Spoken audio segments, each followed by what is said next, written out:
Hi, everyone. Welcome to Season 2, Episode 10 of Seeking Witchcraft. It's me, Ashley.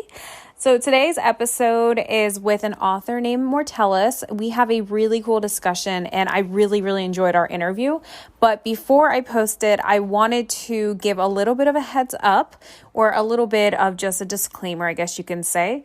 The conversation that Mortellus and I have may be a little heavy for some users, as we do talk about death and death magic and the deceased. And for myself personally, I am completely comfortable talking about that topic, but I know for some others it may be a little bit more sensitive, especially now living in the time of COVID where death seems to be a little bit more around us, and living in a time of injustices such as George Floyd. So I just want to give a heads up if this is a topic that you're a little bit on the fence about, you're not sure if you're totally comfortable listening. I will say it is talked about in a completely respectful and eloquent way. And I think you would be really surprised at how great this interview is if you are wary about death. But if you're like me and totally comfortable listening to it, then I think you're going to absolutely love this episode. So, okay, cool. So that's just my little disclaimer. I also just want to say one other thing. I want to make this abundantly clear that I am a total supporter of Black Lives Matter. I think that the protests are doing exactly what they need to do. We're exposing police brutality. We're exposing racism in the system. I think it's so important what is happening. So please continue to protest, continue to speak your voice, and please wear a mask, especially if you're doing this. So thank you to everybody who's been so bravely out there. Keep it on, guys. All right. Well, that's it for now. I hope you guys enjoy the episode, and I will speak with you all very soon. Bye. So I'm going to play a short ad, and in the meantime, I'd recommend maybe grabbing a pen and a notebook and maybe your favorite brew or tea, and I'll be back with you in just a moment. Hey everyone, welcome to Seeking Witchcraft. Today, I am super excited to have Mortellus on this episode. We have a really cool topic she's going to talk about. She is a mortician, she is a witch, and she has a book coming out from Llewellyn called Do I Have to Wear Black? Rituals, Customs, and Funerary Etiquette for Modern Pagans. So thank you, Mortellus, so much for coming on. Do you want to introduce yourself? Hi, thank you for having me. It's an absolute pleasure. I think you did most of the heavy lifting there. Not much to say other than I'm a witch, a medium, and I play with dead things. That's goals right there. That's it. That's the whole story. Done with the episode. That's all. Yeah, there we go. We don't even need to keep going. We're good. That's it. Exactly. Okay, cool. So you mentioned that you're a medium. Could you talk a little bit more about that? Yeah, sure. I don't know. I often avoid the word for myself and prefer to say that I'm a necromancer because one, it just sounds really cool, and two, It does. I think the word has a bad rap. I really don't believe in white or black magic. I don't believe that magic can be good or bad. Just people can be good or bad, and necromancy is what I do. I work with the dead. So when I do mediumship, I sort of roll it into that word because it's just my magic. But from a psychic perspective, I suppose it means one has a talent for interacting with spirits of the dead. And I've I don't know, been afflicted with that ability since childhood. I had a near-death experience and spent 4 days in a coma. And after I woke up from that, it was just something I could do. Wow. Yeah, that's heavy. It's sometimes terrible. It's sometimes great. It's always interesting. Yeah, I can imagine that, being able to speak with the dead has definitely been able to influence your working, with the dead. Oh, absolutely. I think when I was small, I mean, it took me a few years to kind of come to terms with it. Nobody likes that when they're a kid, right? That's what that whole movie was about. Seeing dead people when you're a kid sucks. But when I finally, made space for it in my head and saw a therapist to make sure I wasn't schizophrenic and all the things that are good and logical and sane to do, I don't know. I guess I started by volunteering with hospice and doing a lot of work like that over the years because it just sort of became increasingly part of my mundane life, this sort of magical half of me. And And that's what any of us would wish for, I think, as witches, having this ritual-based life where our magic is rolled into our mundane selves, and it's part of, the living that we make without being gross.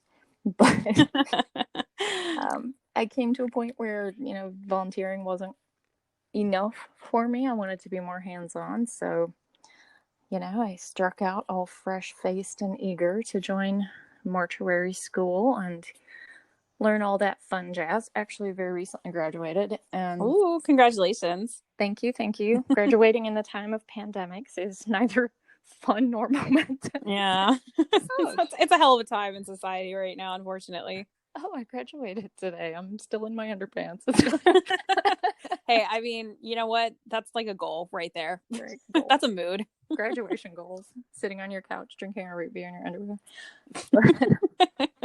The lucky thing about being a mortuary sciences student is, by and large, you can begin your work and do apprenticeships and things like that while you're a student. So I've been lucky enough to be able to get a lot of experience under my belt along the way. And in addition to that, I had worked in helping people plan home burials. I've been kind of, a death advocate for a long time, and just sort of working around the fringes of really the death industry proper before delving headfirst into it. And yeah, it's a long journey from, I think that's a ghost, to where I am now.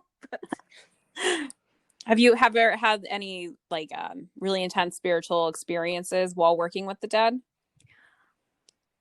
That's a tricky question. If we're talking about, I don't know, I think people hear that you're a mortician and you spend your time in prep rooms and funeral homes and things like that. They're like, oh, it must be very spooky. You're in cemeteries all the time. But shockingly, dead people don't really hang out in those places. They didn't die there. Their family's not there. So why? Like, they are pretty surprisingly squeaky clean up ghosts. But I have had moving experiences with the dead, certainly. I mean, there are all kinds of situations where I've, been surprised by not just the exchange I was having, but what I brought home from it. Ooh.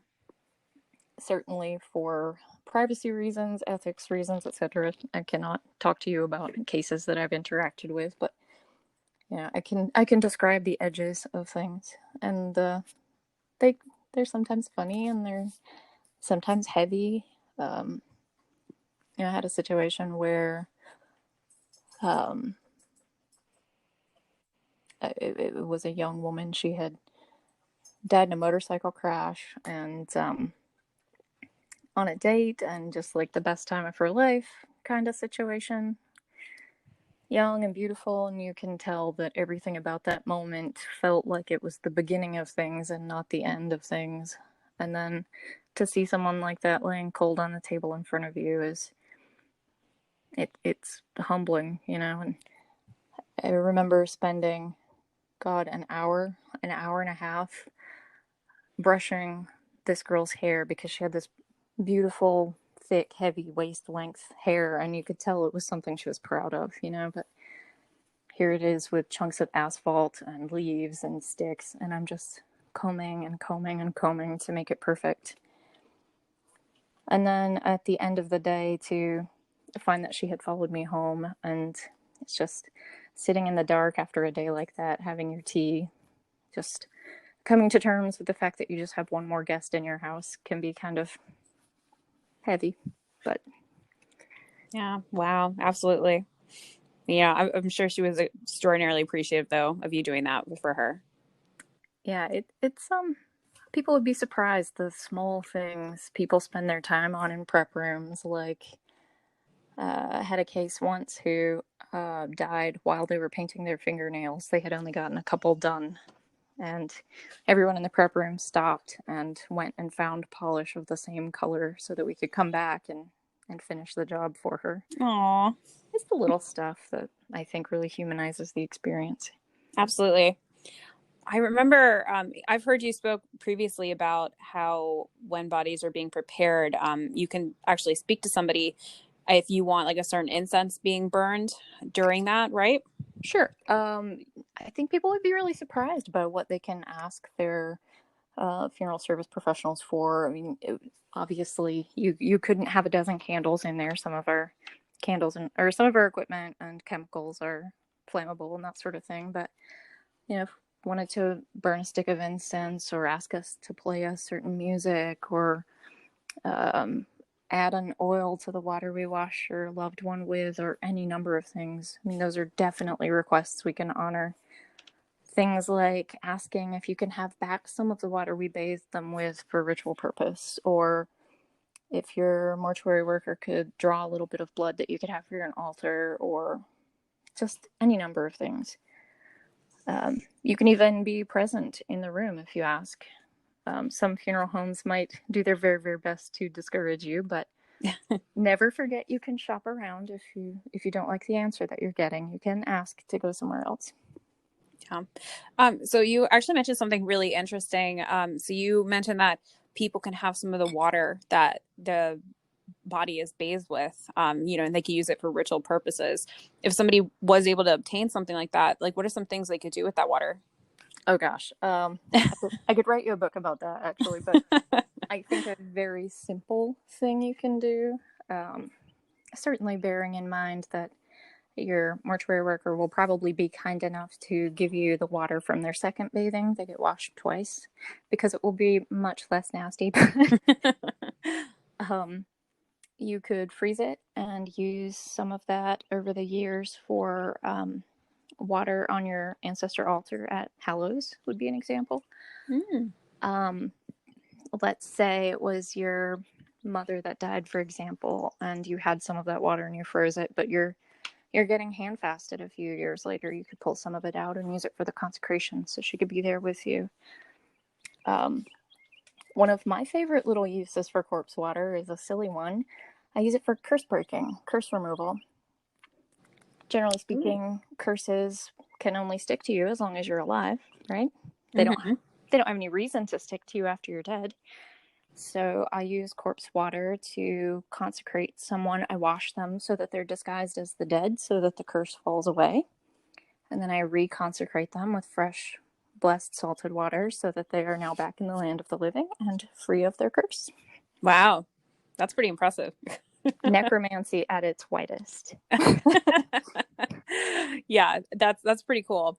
I really like the idea of, you're washing them with the corpse water. And so they become, in a sense, spiritually dead. So that hex like kind of falls away from them and then you bring them back. I mean, that sounds like that can be an intense ritual just on its own. It can. I often use that as a way of meditating, or I use it as part of my personal practices to sort of move myself into the veil. I think that's something I'm personally fascinated with as a magical practice, just simply because I have such a visceral memory of being dead once. So, performing acts that put me back in that space so I can move within that realm spiritually, I find very rewarding, much more so than things like astral travel, which I've never really connected with that space. But moving around in the underworld, I'll do that all day long. Cool. So would you say that you find there's a difference spiritually moving around in the land of the undead versus the astral plane? Yes, absolutely. I would call them definitively different spaces. And I would like to adjust that phrase. It's not a land of the undead. They're assuredly dead there. True. Most definitely dead. Definitely dead, yes. They're definitely dead. Yeah, I think that the astral plane is more I don't know. Have you ever been hiking somewhere in high altitudes? Uh-huh. Okay, so you know that feeling that your lungs have, very sort of thin, high air? Absolutely. Yep. That's the astral to me. Okay. Interesting. Moving in the underworld feels more like floating under the water in your bathtub. Huh. I can actually see that. It's got a different feeling. Everything is a little more gray, but not empty. And I have found that I don't know. I'm gonna get like way off into like unverified personal gnosis woo woo land if I talk too much, but I don't know. It's like everything has a light about it. Some are brighter, some are dimmer, some are different. But when you're sort of moving in that space, you can sort of discern those differences in the things around you, Mm-hmm. which I think is really interesting. Yeah, I think that's actually I think it's really cool to have a distinction between the two and trying to figure out, how that feels for you. Or like, anybody listening, because if people want to do work, for example, for Samhain, Mm-hmm. and they might want to connect with an ancestor or something like that, it might be better for them, instead of trying to reach that same feeling they get if they're trying to reach the astral, to look a little deeper, maybe a little more down, if you will. Yes, Um, it, yeah. it's it's definitely a different feeling, and I couch my ideas about magic in very scientific terms, and you'll discover that if and when you read my book, I talk a lot about sort of the parameters for my beliefs and how they fall into a logical universe. But I really don't feel like one is lower or higher or in a different place. I think they're very much on top of each other all the time. I'm a big proponent of string theory, the many worlds theory, the idea Hmm. that there are infinite universes overlapping all at once. So I feel like we sort of exist in them at all moments, just only situationally able to discern them. Yeah, that makes sense. I'm a little sad that my spiritual awareness in the moment is not the one that is living in a COVID world. Yeah, yeah. But, it is what it is. Oh yes, I get it. And it's funny too if you work with those kind of spaces, you find yourself just sort of falling into them accidentally.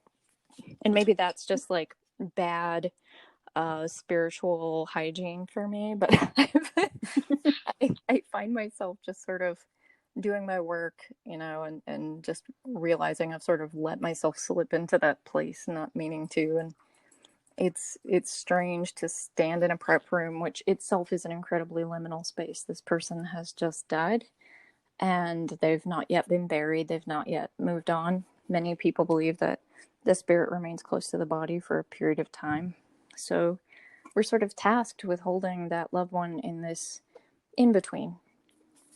And I find myself constantly sort of mentally slipping into that in between myself, where I'm standing between all of these junctures of spiritual worlds and life and death and just basic humanity, where we're these entities that the bereaved don't want to look at. They want to talk to the funeral director. They don't want to see the mortician because that's too real. We've touched death. Yeah, that's heavy.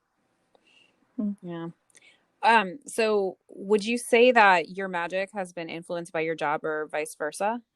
Definitely vice versa. I definitely started with death magic and then wound up in the work. Okay. Just sort of my personal background with the near death experience and just sort of backtracking it to a career. I guess I was looking for a place where I could serve the deities that I work with in my day-to-day mundane life and bring ritual and magic into every aspect of my life. Yeah, that's always the goal. Right. And it's definitely affected how I've approached that work. It's definitely affected the experiences that I've had. I went into it knowing it was going to be a very conservative place, and making myself a promise that I was never going to pull punches and say that I was something that I wasn't, just so that I would have career success or fit in the space. So imagine standing in like the most conservative Christian Republican kind of career you can imagine, just completely male dominated patriarchal space, and going, "Hi, I'm a lady and I'm also a witch." Oh my gosh, I can't even imagine having to try to fight just to like, be who you are in that space. Literally just this week, I was banned, and I mean that in the literal sense, from a professional group that is for embalmers and morticians for my spiritual beliefs. What? Oh So my that's gosh. that's fresh on my mind. Oh, that's awful. Yeah. One of the admins messaged me pretty candidly and was like, well, I had to be completely grossed out when asking why you got banned because they said some not nice things I won't repeat to you. So, Oh my gosh. yeah.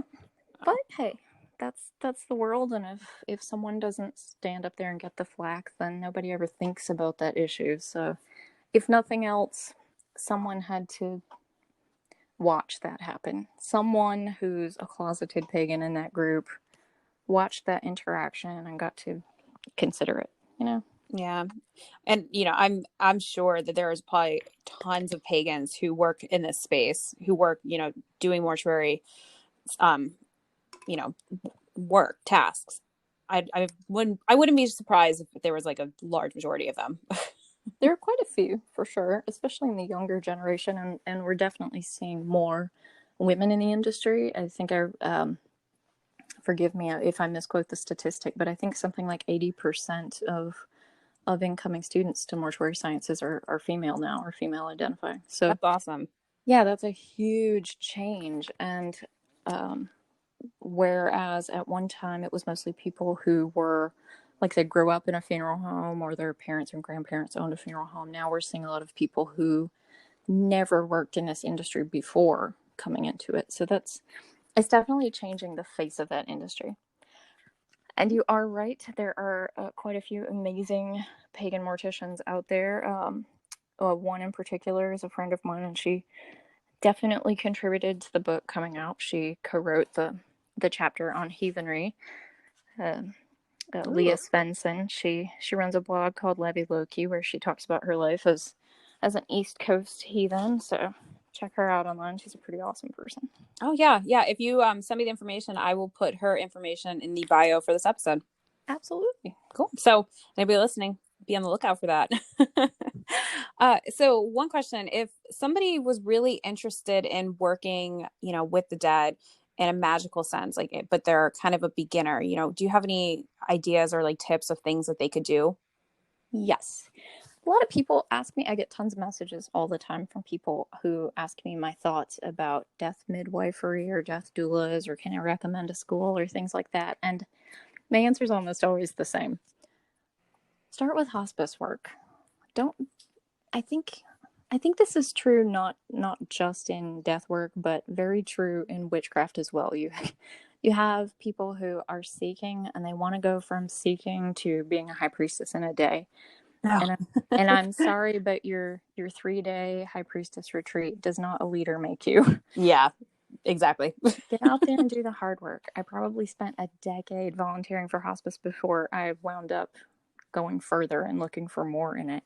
There's so many amazing programs that need volunteers. It's an amazing, very hands-on way to work with those families, work with individual patients, to really get in there and see what it's like. They have a program called 11th Hour, which I'm very fond of, where people who either don't have family or whose family just needs a break and they've gone home for the night, volunteers just come in and sit all night so that if the patient dies, they won't die alone. And that's such a simple and beautiful act. Absolutely.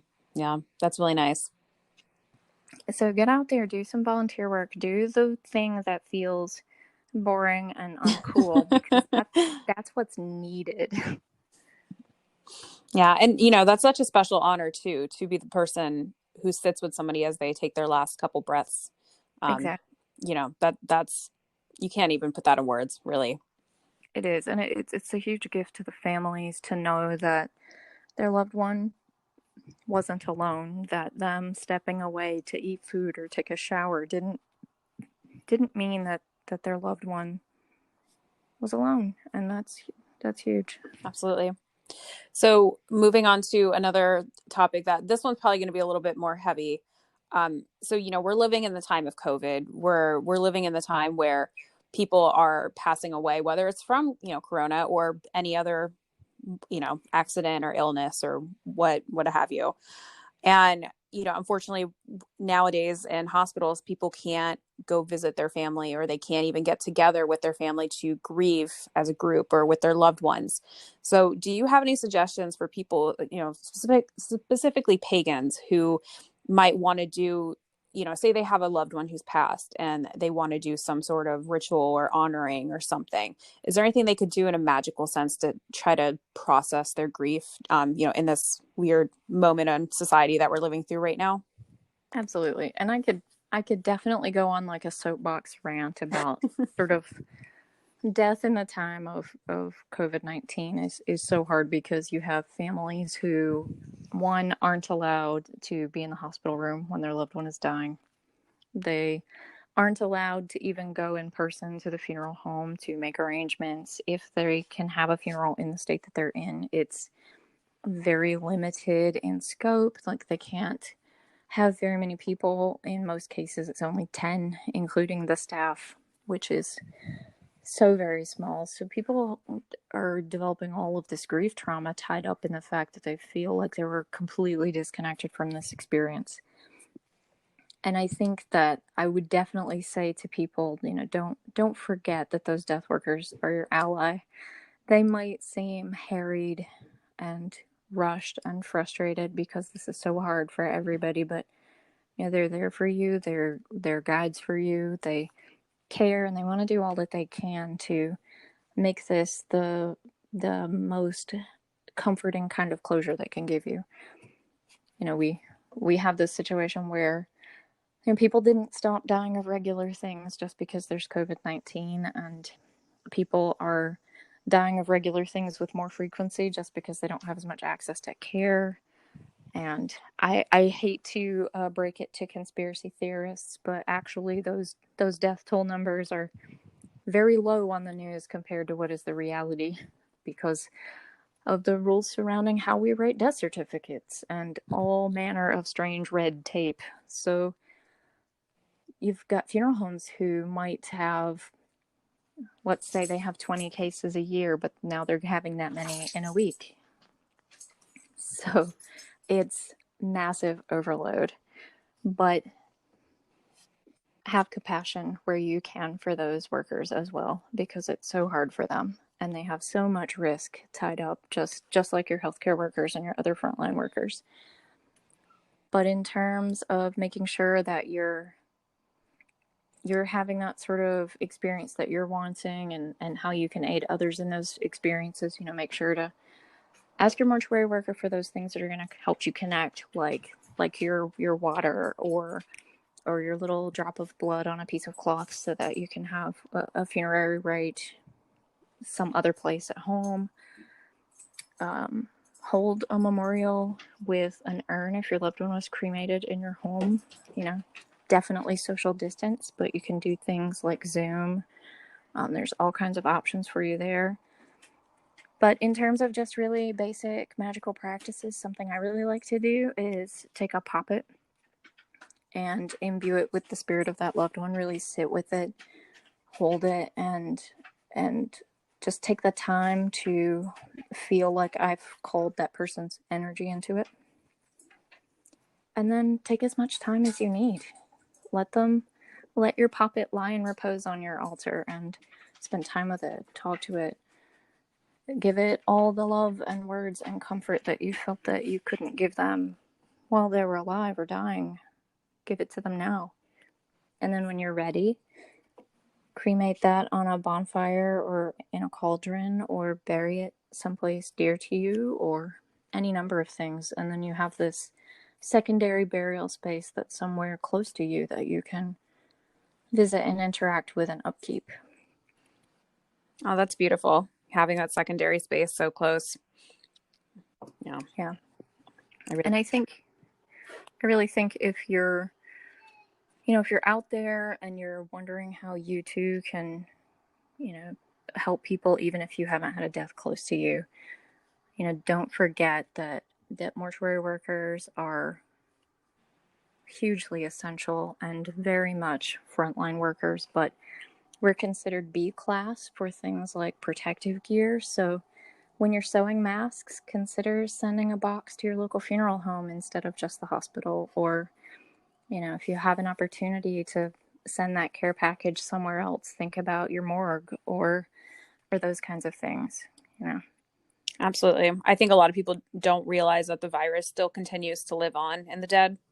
And, That you know, that is correct. yeah, people in the front line, who are working with the dead, they are getting exposed as well. And it's a very scary situation.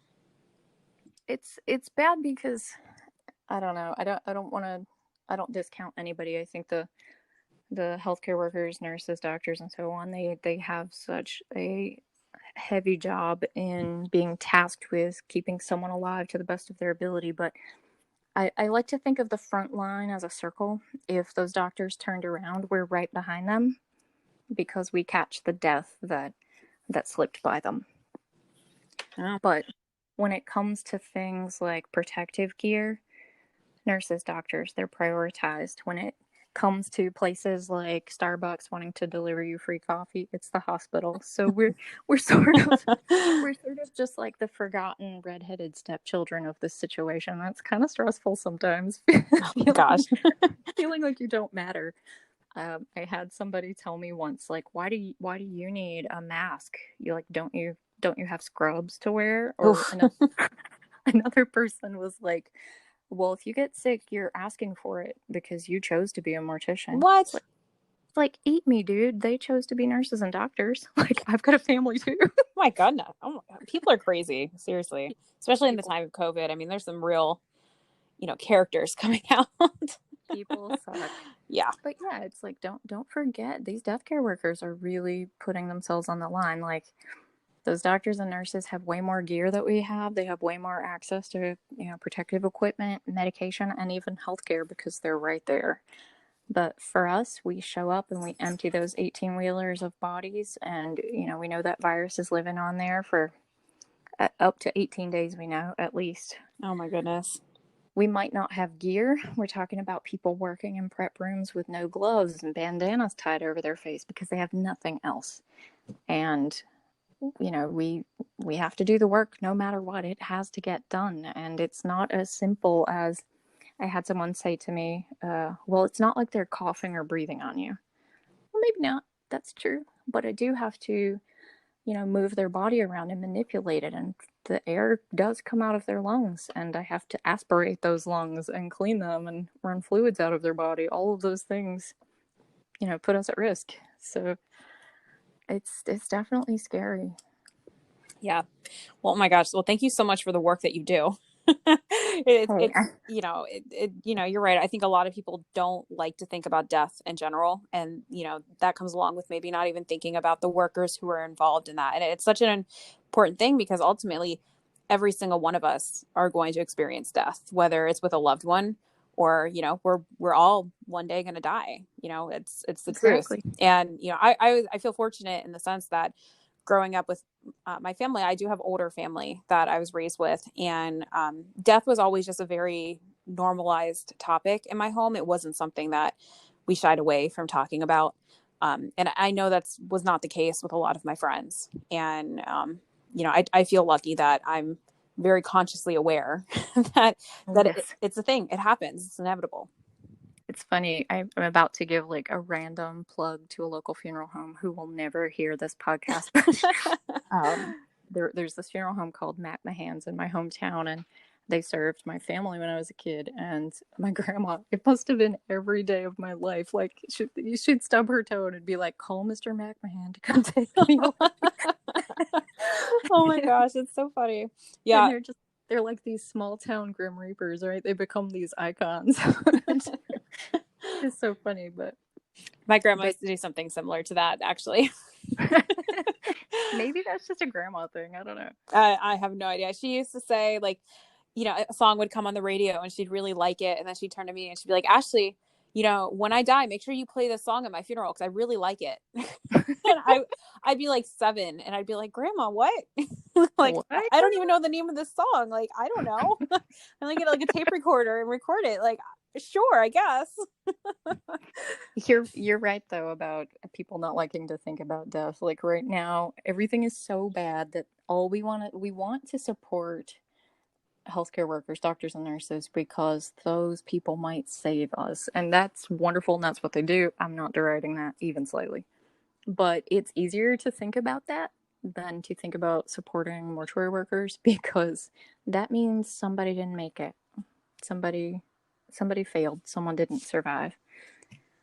But you could realistically spend your whole life never going to a hospital, never seeing a doctor, never catching COVID-19.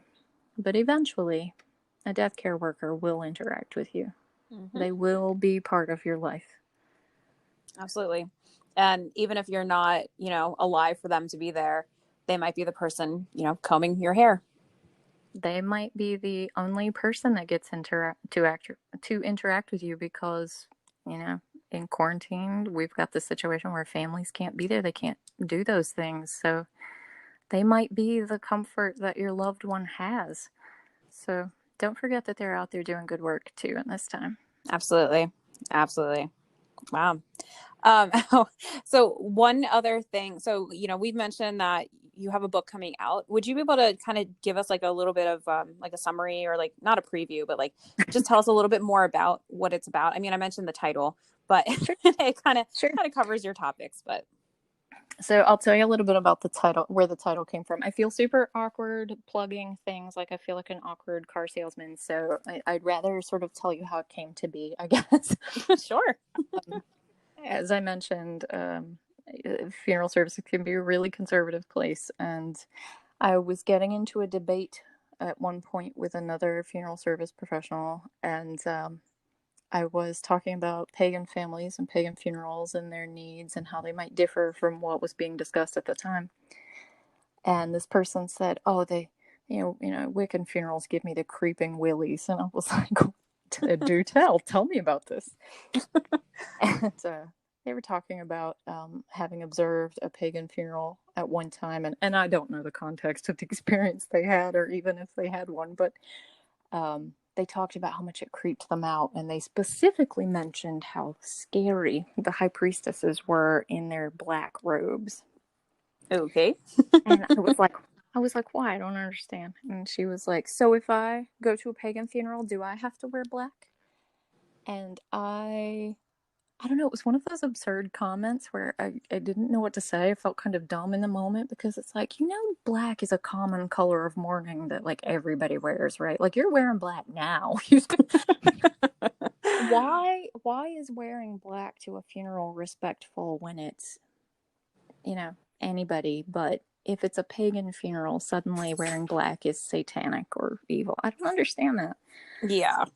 So that was kind of where the title came from. Do I have to wear black? I thought if those are the kinds of questions that non-pagans have, if they want to understand what we need, what we want, what we do, I'll answer that question. I wanted to write something that empowered pagan families to ask for things, to express their needs, to talk about their culture and their beliefs. I wanted funeral service professionals to have something they could pick up and understand those things too, and know how to be better allies for those communities. I found that, we as pagans, we know how to live a pagan life. We know that we are reconstructing beliefs in a lot of situations, especially people who are practicing faiths like Hermeticism or Hellenism or things like that, where they're literally trying to recreate something ancient. We know that if we don't have something available to us, what do? We create it. We make it wholesale and we say, this is ours now.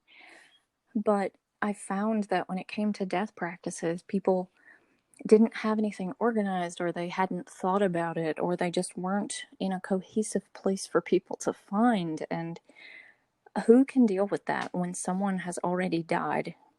When you have that deceased loved one right there, right now, who wants to go research what a proper Kemetic funeral looks like? Nobody. So I wanted to make a resource that had all those things in one spot so that those families, those funeral service workers, and even guests of those funerals would know what to expect, know what to ask for, know what they would see. So that's what I tried to make. Awesome. Well, I'm super excited to read it when it comes out. Well, hopefully it's a good resource for people and is not completely boring, but we'll see. I find death work honestly just so interesting. I don't even know how somebody can find it boring, but to each their own. Who knows? It might be like the Chinese menu of books. We'll see. It's all utility and no fun. Yeah, who knows? Well, best of luck to you on your book release. I think it's going to be awesome. And I think that's such a great resource that you're putting out there in the world. I think people are going to really, really love that and enjoy that. And, I'm excited to read it myself. Thank you, I'm so grateful to Llewellyn for believing in this vision and giving me space to put it out to people. I know it's kind of a wingnut one for them, so I hope it pays off for them. I'm sure it And will. I mean, there's nothing else that, at least I know of that really covers this, in one spot, like you said. So I think this is something that was needed.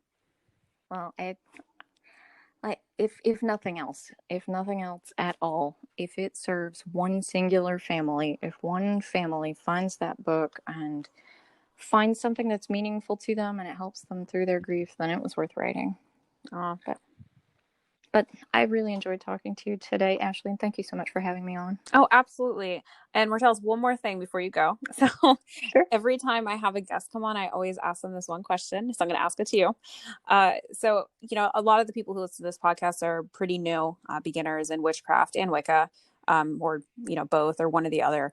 Is there any advice that you would give somebody who is just kind of exploring this topic and might want to get a little bit more involved, of things they could do or something, like a little nugget of knowledge that you could give them? About death work or being in witchcraft in general? Anything, whatever comes to mind. Whatever comes to mind. I would say this. I spent a lot of time feeling like being a seeker to craft was going to mean that I had this wealth of knowledge and experience handed to me on a plate. And that's not always true. Sure, we should treat our experience like it's college, but never forget that you're not an in-class student. You're an online student. That's how you should always look at your witchcraft. Look at it like you're participating in discussion boards and labs once every 2 weeks when you show up to ritual. It's all that time in between, all that stuff you do for yourself, all that reading that you do in your quiet hours that's going to make you the witch that you one day are. Those experiences in labs, they're a test. Those rituals you show up for are about building community, and they are a test of your experiences and how you've grown. Never ever look at them like those moments are going to give you everything you need. You have to be curious. Wow. That's some really sage advice. That's a really awesome way of looking at it, like as if it's an online class. I've taken a lot of those, and it really does make the difference of what you do outside of there on your own to build up on your skills. I mean, that makes or breaks somebody. Absolutely. I completely encourage everybody who is seeking traditional craft to look at it that way. Never ever look at those rituals every couple of weeks as your entire learning experience. It's everything in between that matters, which is often the case in life. Yep. And then I think the other thing to, keep in mind with that is don't be an armchair witch. Oh, of course. Yep. Oh, man. And I know I'm cheating because I'm going to say two things, but Oh, that's fine. it's so important to learn how to resource and find good materials. You you cannot just look for your whole craft experience in like a Scott Cunningham book. You have to Yeah. like learn how to resource good source material. Like get out there, find original texts and dig into the old dusty boring stuff. Find a book. Does it cite something? Then don't read it if it doesn't. Like put it down. Does it cite something? Go read that thing too. Keep going backwards until you run out of stuff. There's always something more to read. You definitely have to treat it like academia. And I think that people miss out on that a little bit because I don't know, we're a very indulgent sort of like instant gratification culture. And that does not work in like a traditional witchcraft setting. You have to dig further than what's in front of you to go further in a mystery tradition. You have to show your teachers that you can find things, that you're curious. You have to show them that you want more than what's right in front of you. And I think it's so important to question things in a respectful way. Like, get curious about something. Take what you're told and wonder why that's the way it is. Research, find its origins, ask a question, say if you don't like something. Never ever just put your head down and say yes sir and yes ma'am. Like, interact, because one day you will be peers with those teachers, and it's important to have a relationship where you can have meaningful exchange. Absolutely. Yeah. Question what you learn. And, by asking those questions, that's how you learn more about the material than if you just, like you said, put your head down and say, oh, okay, sure. But also be polite and maybe show up with a bottle of wine when you do. Yeah. If you don't bring some sort of offering, then, I don't know about that. No, I'm totally kidding. But wine and witchcraft. Oh yeah. That's always a good combination. I saw a meme once that I adored. It's like, never show up to a witch's house empty-handed. Bring food, tobacco, sex, death, something. Oh, I know exactly which one you're talking about. Yeah. Bring something. Bring something. Because, people like having gifts. It's appreciative of, you're acknowledging that they're spending their time and sharing with you. And who doesn't want a glass of wine with a witch? Come on. Oh my God. People have no idea how much like time and energy and personal resources teachers put into their covens. I don't think it's just like so easy to show up at your high priestess's house and eat their food and have ritual, but she spent her whole day cleaning toilets for you. Yep, absolutely.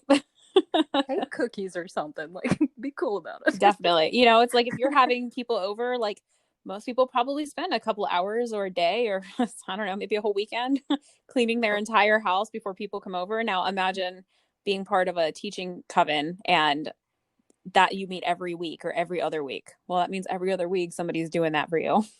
Oh yes. Not to mention like all the time you put into like conversations and emails and phone calls. It's a lot.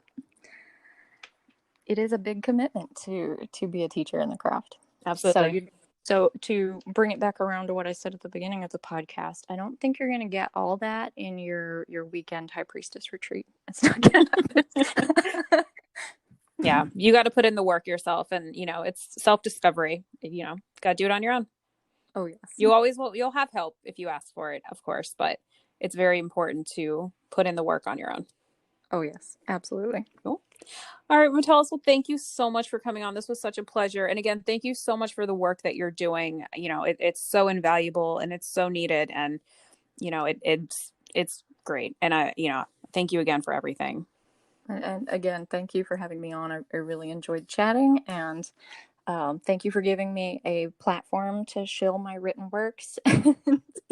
And I hope we get to chat again sometime. Oh, absolutely. You're welcome back whenever you'd like. Thank you. Thank you.